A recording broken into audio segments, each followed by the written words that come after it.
What about like the really difficult moments in a fight where you are tested to your limits, essentially? Usually it's cardio related, exhaustion, right? Where you have to ask yourself that same question. It's like, why the hell am I doing this? Yeah. Do you experience those, or are you able to ride through the autopilot? And if you do, like, what do you do in those moments? Never in a fight. When I'm in a fight, when it's when the fight is on, I never change my mind. I go until the end. However, for example, my first fight with BJ Penn, I had a terrible first round, so I had to switch gear. That happened sometime, but it's part of my plan. I always have a plan B, plan A, plan B, plan C. You need to have that. If fighters goes into a fight thinking, "Oh, what I'm gonna do this," and they don't have a plan B, if this doesn't work, that's mean they're not well prepared. If you talk to me before every fight, I can, like, in 30 seconds, give you my whole strategy. For BJ Penn, my first fight with BJ Penn was, oh, I'm gonna keep it standing up, keep the fight from the outside, because I'm faster than him.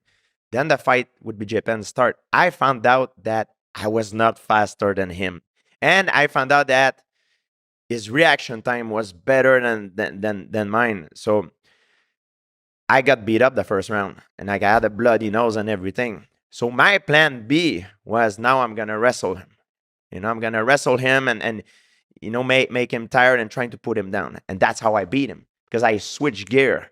But if you can't do that, if you cannot find a way to become the perfect nemesis to your opponent, you might win a few fights, but you're gonna find you're gonna fight someone sooner or later that will give you a lot of trouble. So that's where the anxiety pays off. You're anticipating all the ways it goes wrong, so you develop the plan B and plan C. We talked a lot with like John Danaher, who you work with. It's interesting. I don't think I've heard him talk about plan B and plan C. He usually has a really clear plan A, an entire system of plan A. I don't think I've heard him. We had a good discussion about it in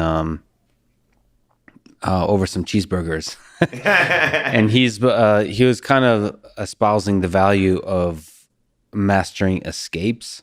So when you find yourself in bad situations, being exceptionally good at finding ways out of those bad situations, and that's a way of dominance. There's no better way to dominate your opponent, according to him, than to show that they can't possibly hurt you no matter how bad the position is. It's like as opposed to a physical dominance, it's a psychological dominance. It's very interesting.